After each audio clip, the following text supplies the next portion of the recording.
ದಾಖಲಾಗಿದೆ. ಈಗಿರುವ ಹವಾಮಾನದ ಸಿನಾಪ್ಟಿಕ್ ಸ್ಥಿತಿ ಏನೆಂದರೆ ಕರ್ನಾಟಕದ ಒಳನಾಡಿನಲ್ಲಿ ಟ್ರಫ್ 0.9 ಕಿಲೋಮೀಟರ್ ಎತ್ತರದವರೆಗೆ ಇದೆ. ಇದರ ಪ್ರಭಾವದಿಂದ ಕರಾವಳಿ, ಉತ್ತರ ಹಾಗೂ ದಕ್ಷಿಣ ಒಳನಾಡಿನಲ್ಲಿ ಮೇ 3ರಿಂದ ಮೇ 7ರವರೆಗೆ ಕೆಲವು ಕಡೆ ಹಗುರದಿಂದ ಸಾಧಾರಣವಾಗಿ ಗುಡುಗು ಮಿಂಚು ಸಮೇತವಾಗಿ ಮಳೆಯಾಗುವ ಹೆಚ್ಚಿನ ಸಾಧ್ಯತೆ ಇದೆ. ಮಳೆಯ ಜೊತೆಗೆ ಬಿರುಗಾಳಿಯೂ ಕೂಡ ಪ್ರತಿ ಗಂಟೆಗೆ 40ರಿಂದ 50 ಕಿಲೋಮೀಟರ್ ಇರುವ ಹೆಚ್ಚಿನ ಸಾಧ್ಯತೆ ಇದೆ.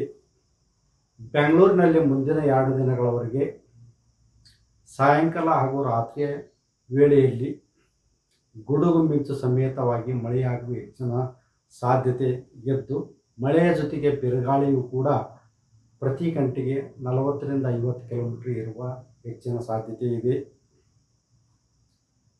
ಕಲಬುರಗಿ ಸೇರಿದಂತೆ ಉತ್ತರ ಒಳನಾಡಿನಲ್ಲಿ ಮುಂದಿನ 5 ದಿನಗಳವರೆಗೆ ಗರಿಷ್ಠ ಉಷ್ಣಾಂಶ ಸುಮಾರು 40ರಿಂದ 42 ಡಿಗ್ರಿ ಸೆಲ್ಸಿಯಸ್. ಬೆಂಗಳೂರು ಸೇರಿದಂತೆ ದಕ್ಷಿಣ ಒಳನಾಡಿನಲ್ಲಿ ಗರಿಷ್ಠ ಉಷ್ಣಾಂಶ 33ರಿಂದ 35 ಡಿಗ್ರಿ ಸೆಲ್ಸಿಯಸ್ ಹಾಗೂ ಕರಾವಳಿ ಜಿಲ್ಲೆಗಳಲ್ಲಿ ಗರಿಷ್ಠ ಉಷ್ಣಾಂಶ ಸುಮಾರು 34ರಿಂದ 36 ಡಿಗ್ರಿ ಸೆಲ್ಸಿಯಸ್ ಇರುವ ಹೆಚ್ಚಿನ ಸಾಧ್ಯತೆ ಇದೆ.